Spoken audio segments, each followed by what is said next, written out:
Welcome to Silicon Bytes episode 32. And in this one, we are going to be looking at Russia and its crumbling infrastructure.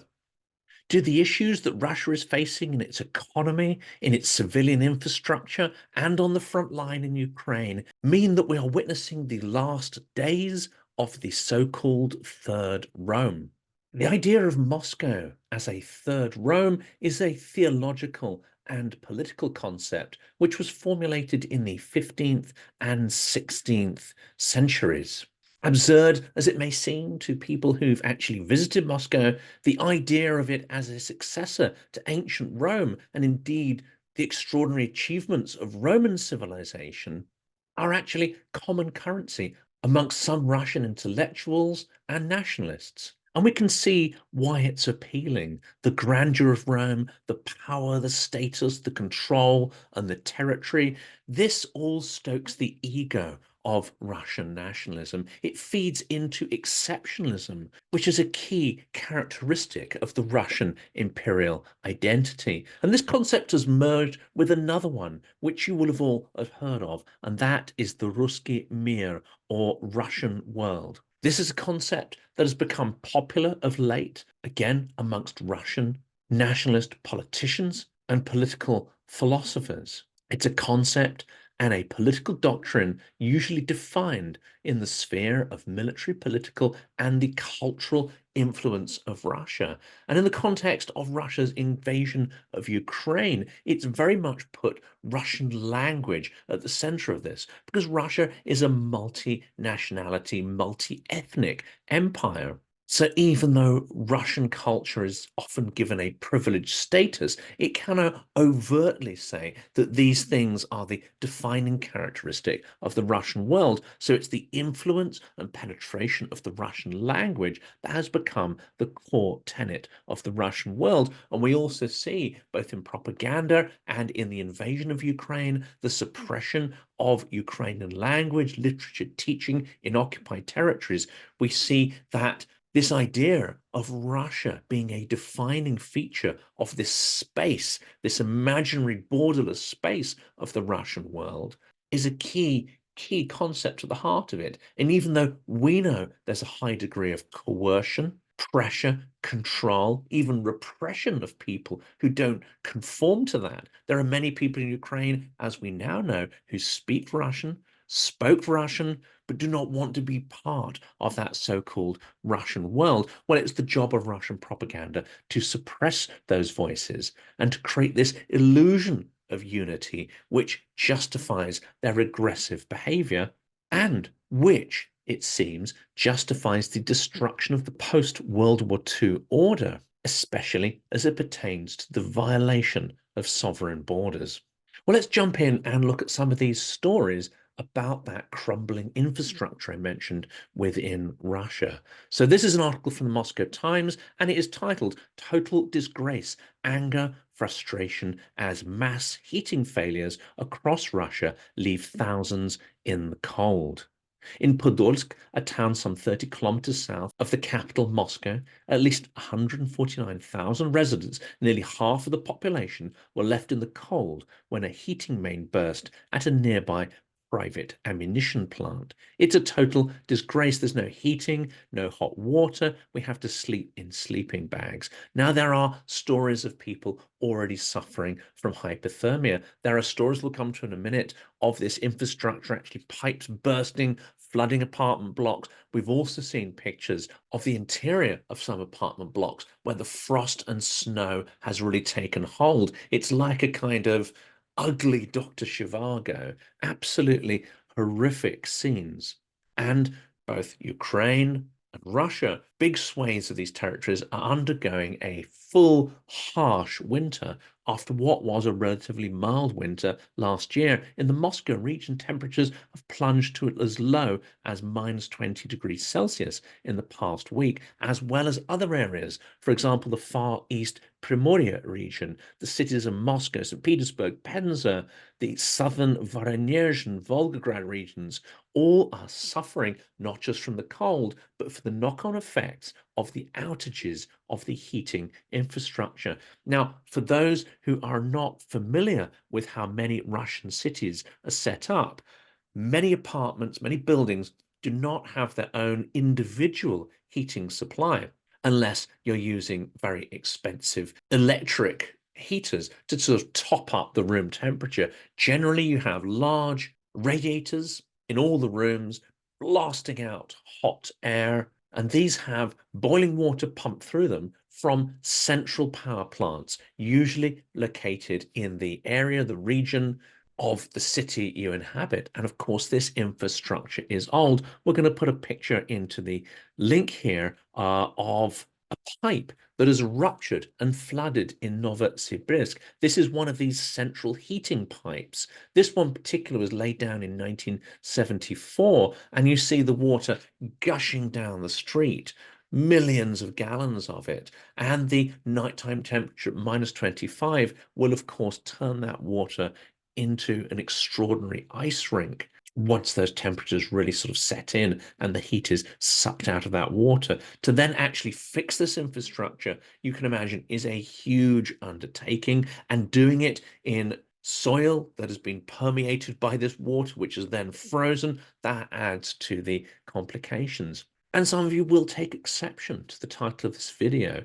Russia, with these vast ambitions as inheritor of the Roman Empire and its incredible engineering feats, its territorial expansion, control, and the supremacy of the Roman army. Compare that to Moscow, and perhaps you'll see the title of this video far more apt. It has pretensions to be one thing, but the reality, when you rip off the Potemkin facade of Russian propaganda and lies, is a country that is crumbling. A lot of its infrastructure was built by the Soviet Union and is now falling apart. The funds that might have been used to provide hot water, facilities, even outdoor toilets to the majority of Russian citizens who currently lack them, that money is not staying in Russia. It is being used to arm the Russian army, to kill Ukrainians, to destroy the neighboring country, and to feed the delusions of grandeur about Russia's rebirth as an empire.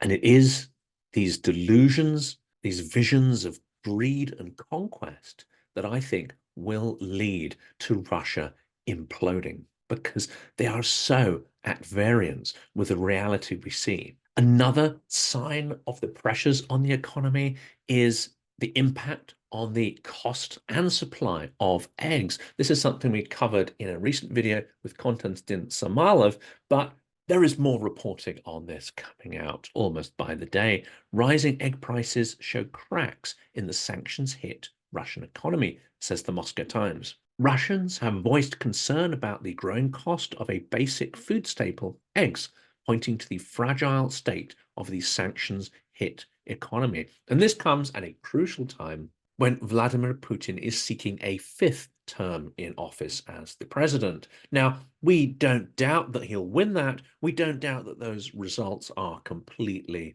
engineered to ensure his victory. We see that anyone popping up as an unofficial rival is very quickly stamped on by the machinery of the state.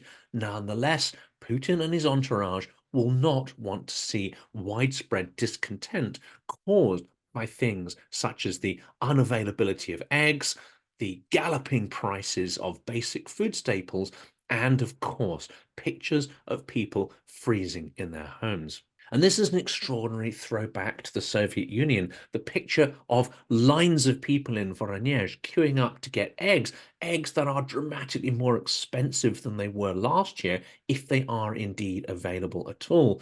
These bring a terrible sense of deja vu for Russians back to the period of Zastoya or stasis, as it was in the 70s, 80s, and of course the catastrophic 90s. And this is the irony. Putin, for all of the wealth that's been created in small pockets of Russian society, has spent almost nothing on revamping the infrastructure of apartments, heating, transport, and so on that the mass of people use. This infrastructure was built by the Soviet Union.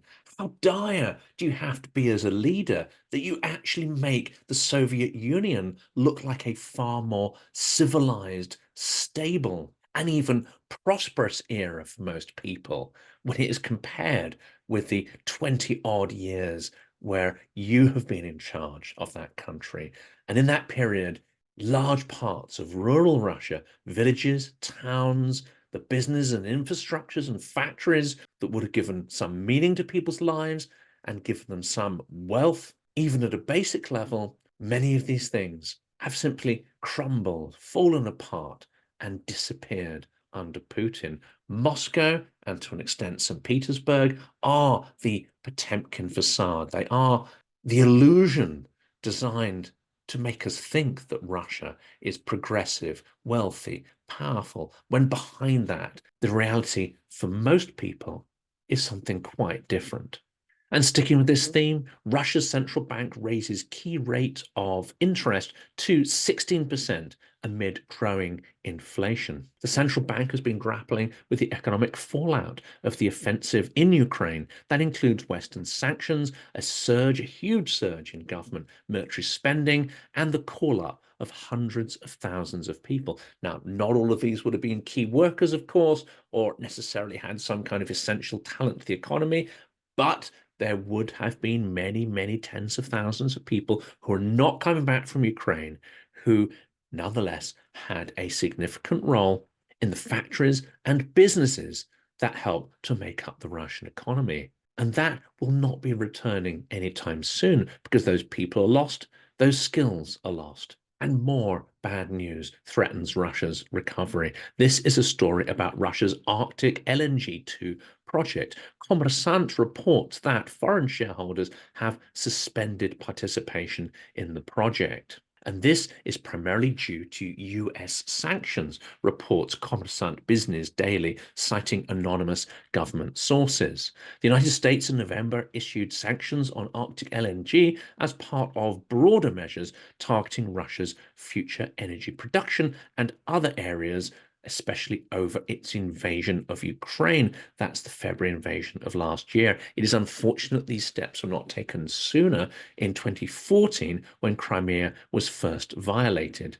But it does seem the US is getting more serious about imposing these measures. Now, we know there are lots and lots of calls for new sanctions, for new individuals to be sanctioned, and for Russian central bank assets to be seized. These are tremendously important, but these stories here show that just by better enforcing or having the will to enforce some of the sanctions that are already in place really tighten the screws on Moscow.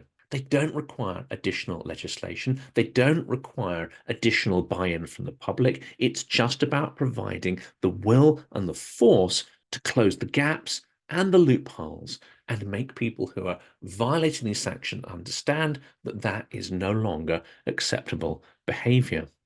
And the US is also targeting banks that help Russia's war in Ukraine, continues the Moscow Times. The United States said last Friday it will impose sanctions on foreign banks that support Russia's war in Ukraine in a new bid to exert pressure on Moscow as it diversifies its interests from the West and looks towards China.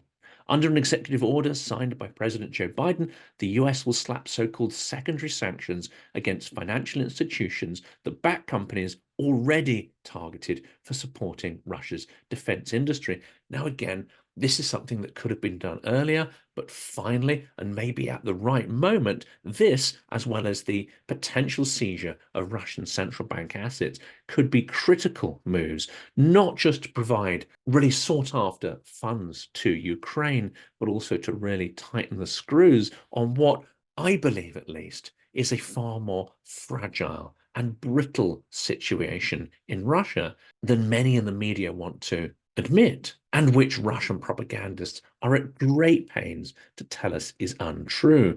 And they try, of course, to touch up or paint this Potemkin facade of lies that Russia is eternal, inviolable, invincible, inevitable, etc. None of these things are true. We just have to have the will to push harder and accelerate the crumbling collapse of Russia. And finally, on that theme, a story in Medusa, and it is about Russian aviation authorities saying that the incidents amongst airplanes that are experiencing various issues have decreased.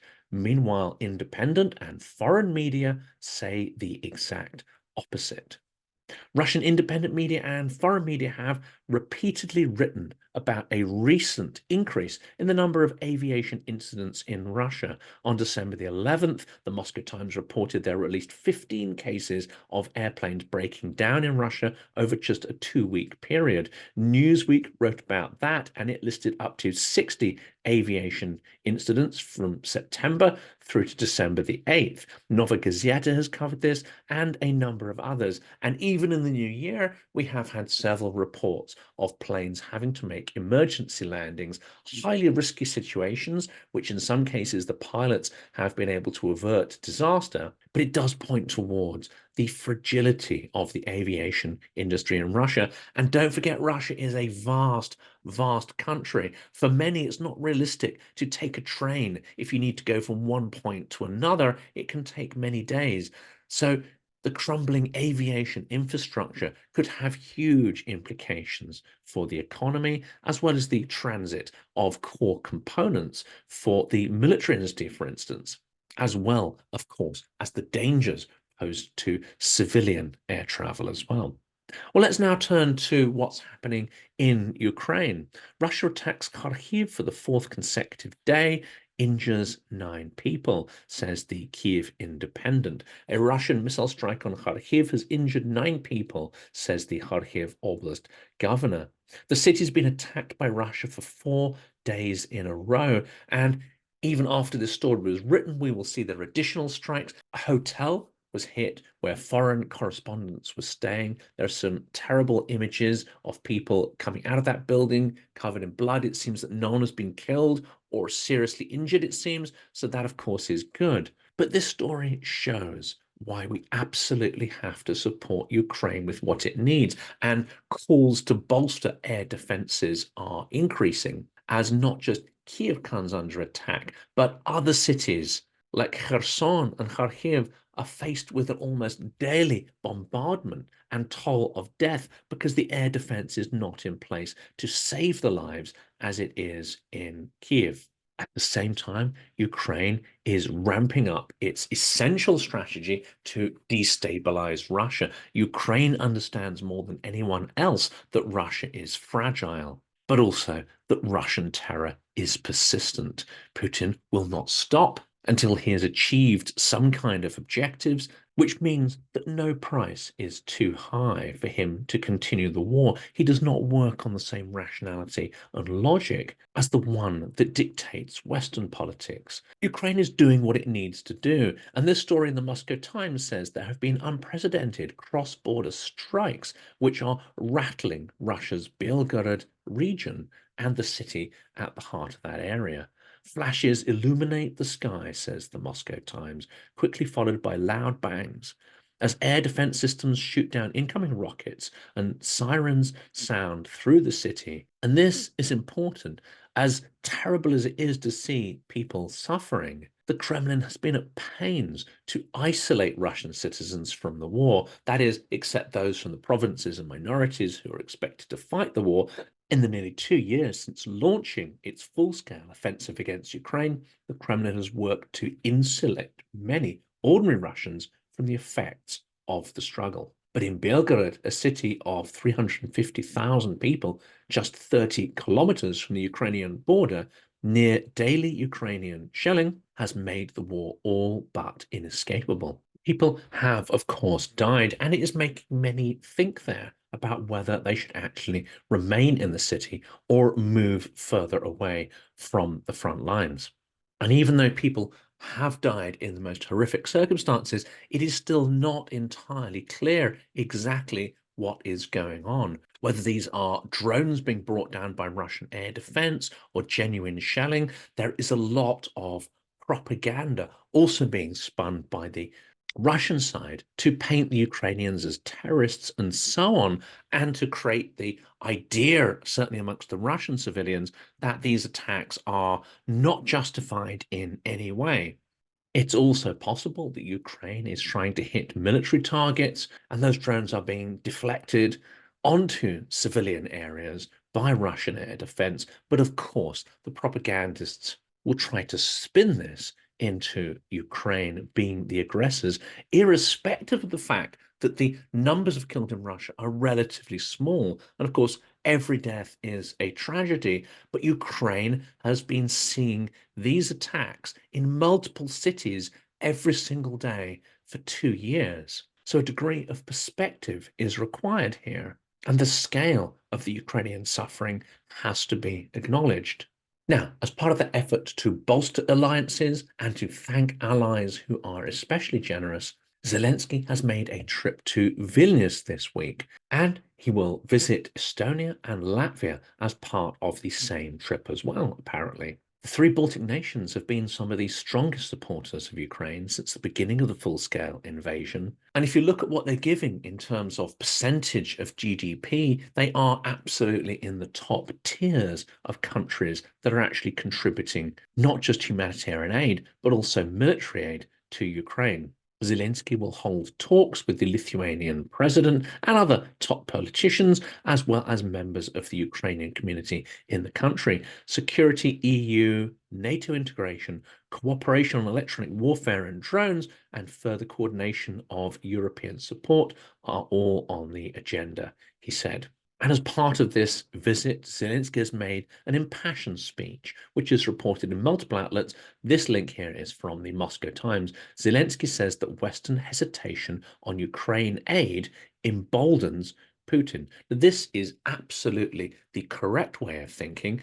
This was the mindset that we talked about on this channel really since the start of the full-scale invasion. It's the kind of mindset that Ben Hodges and other highly dependable experts have been saying, really again since this all kicked off, and that is that any weakness, any hesitation will be interpreted by Putin and his mafia mindset as lack of will to defend allies and to defend your own interests. In effect, hesitation, delay, diplomatic language, turning to words rather than actions, all of these things are interpreted as weakness, lack of will, lack of strength, lack of purpose, and in Putin's language, they will be interpreted as decadence. And in his view, despite the clear signs to the contrary, it is not Russia that's decadent, it's the West. Putin fervently believes that the West is on the point of crumbling and collapsing, just as we look at Russia's appalling infrastructure, its contempt for its soldiers and civilians, and we assume that it is also crumbling and collapsing. Russian President Vladimir Putin will not stop at Ukraine, said Zelenskyy during the unannounced visit to the Lithuanian capital, Vilnius. Zelenskyy was on the stage. All three nations in the Baltics are former Soviet republics. They are now part of the EU and NATO, and all of them have experience of being conquered and occupied by Russia, as well as brutalized by the Soviet system. Most families will know of relatives and ancestors who were repressed and murdered by the Soviet regime. So Ukraine's struggle to survive and not be subsumed by the Russian Empire is absolutely existential for these countries as well. Putin is not going to stop. He wants to occupy us completely, said Zelenskyy. Ukraine is lacking modern air defense systems for many cities outside Kyiv, he emphasized. And Putin won't finish this war until we finish him off entirely, Zelenskyy added, and finally warned that Lithuania, Latvia, Estonia, Moldova may be the next targets of Putin's imperial ambitions.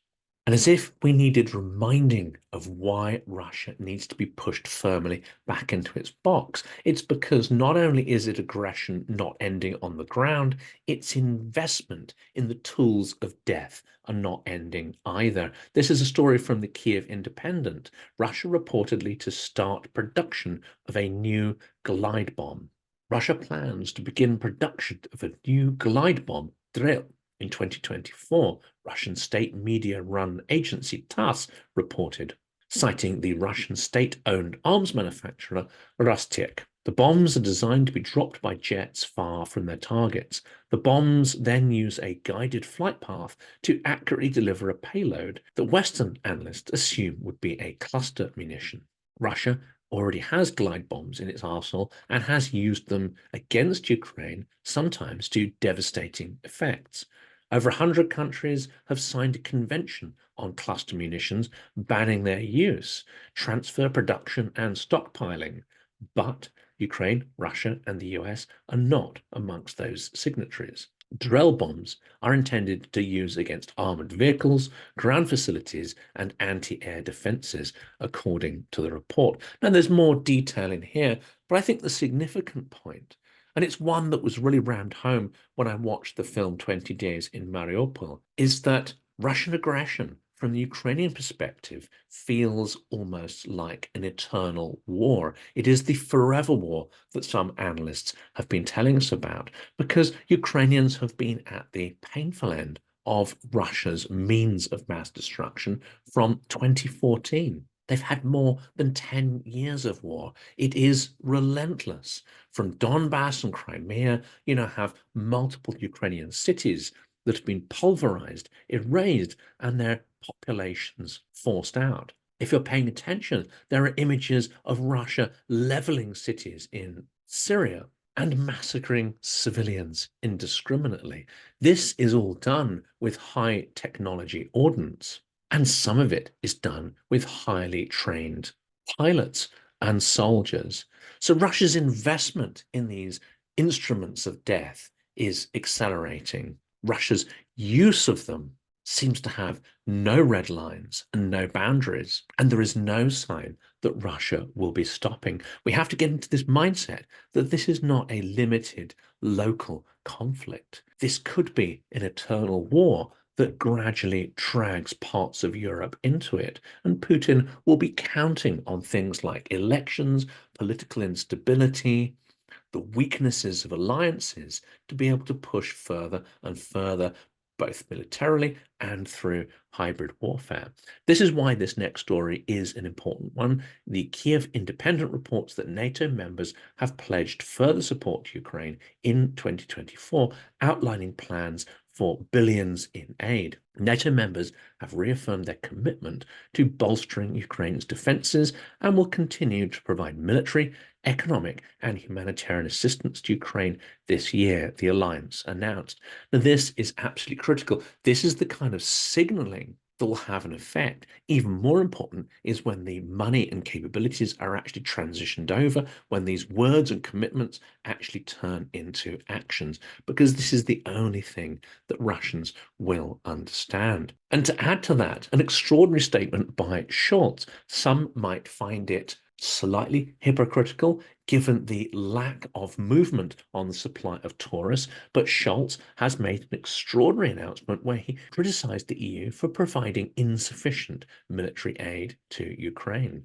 Germany's military support from Ukraine is not enough to make up for the deficit from the other EU countries, German Chancellor Olaf Scholz said at a press conference in Berlin. And of course, it has to be acknowledged that Germany has provided a lot, not just civil aid and funding for Ukraine's frontline staff and infrastructure. Germany has provided a considerable amount of munitions as well. But Germany was widely criticized in the immediate aftermath of Russia's full-scale invasion for its sluggish and overly cautious approach to providing aid to Ukraine, considering its status as the EU's biggest economy. But since then, it has significantly increased its military support from Ukraine, becoming the second largest provider of military aid behind the US.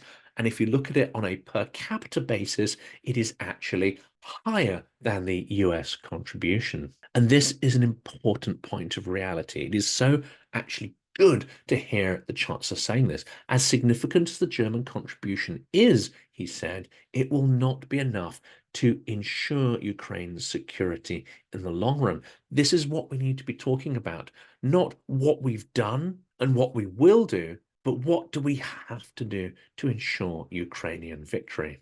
Matching the planning and delivery of munitions to the actual strategic need to meet a set of defined goals. And Ukraine's need for munition supplies becomes ever more pressing as Russia is boosting its defense budget for 2024 and has reportedly secured over 1 million shells from North Korea, while it seems also to be getting ballistic technologies from North Korea and Iran, and of course the Serhiy drones. So the situation is absolutely critical, where autocracies are able to mobilize faster to propagate their pernicious and destructive agenda, and democracies scrabble to catch up. This is a dangerous situation.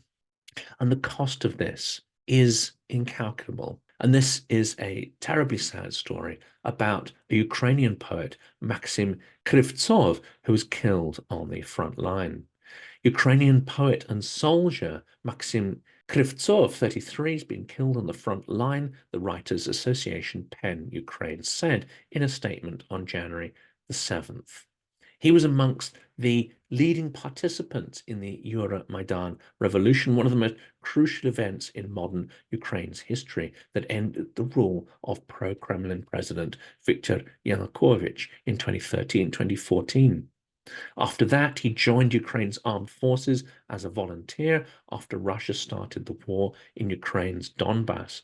In 2022, when Russia launched its full-scale invasion of Ukraine, Krivtsov returned to the front line, where he published his book, Poems from the Loophole. In late December, PEN Ukraine included the publication of his poems amongst its list of the best Ukrainian books in 2023. It's a huge loss of talent. Russia often loses its worst people. Convicts, those with no moral conviction, those who've been brainwashed by propaganda, coerced by it.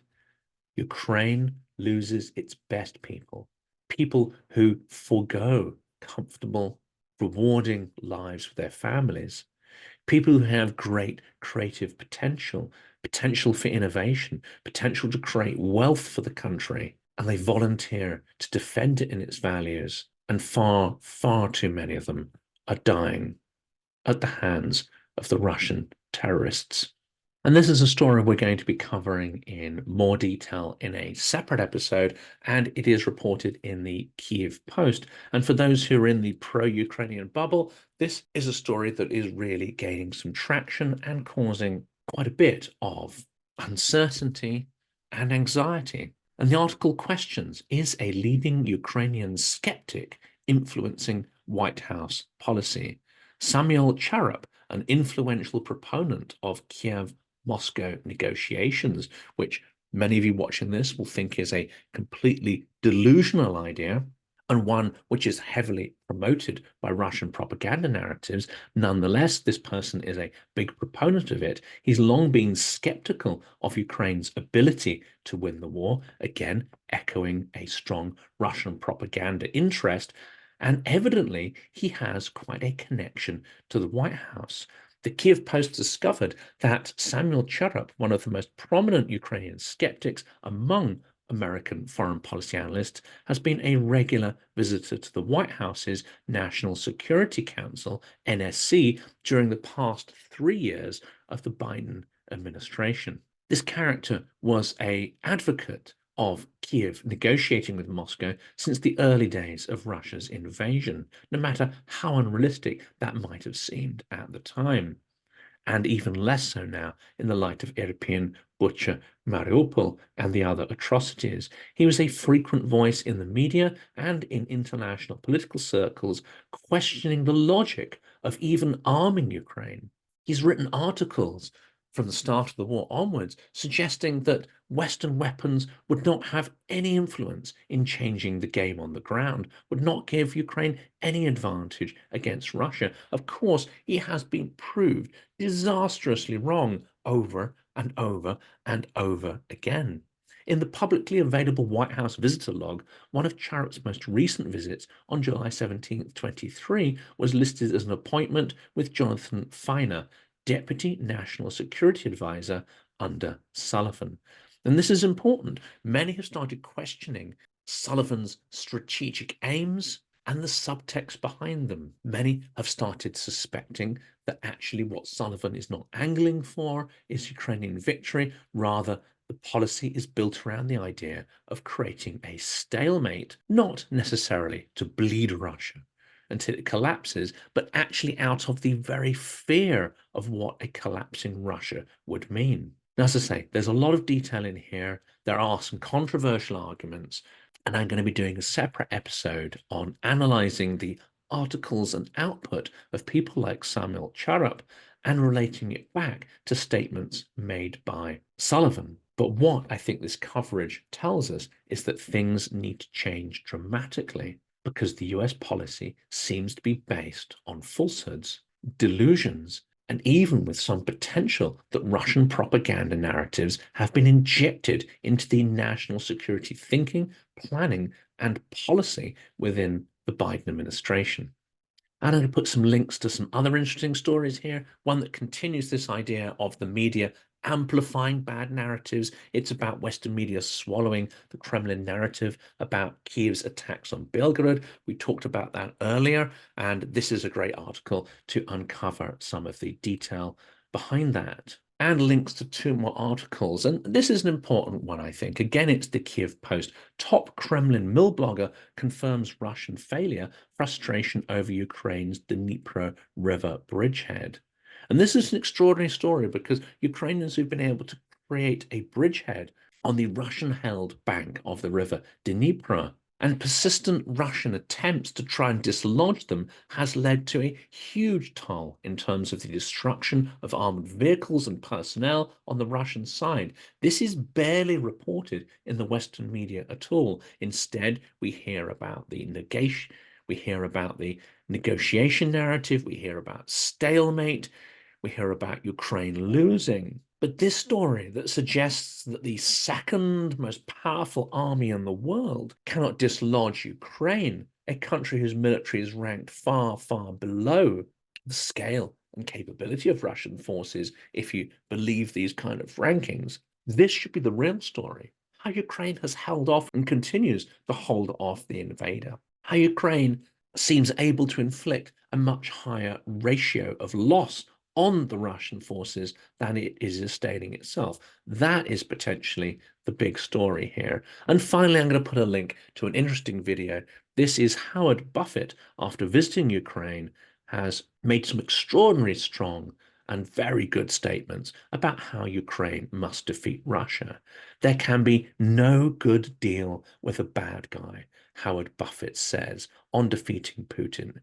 Cautioning against war fatigue, Buffett notes that Ukraine is currently fighting back 3 of America's greatest enemies: Russia, Iran, and North Korea. This is a fantastic article. It's a great video. I recommend you look at it because this is the kind of positive and realistic narrative that we need to press for our media to explore more deeply, not repeat and amplify the negative energy and narratives that are being foisted on us by the Kremlin and amplified by Russia's assets, agents, and useful idiots.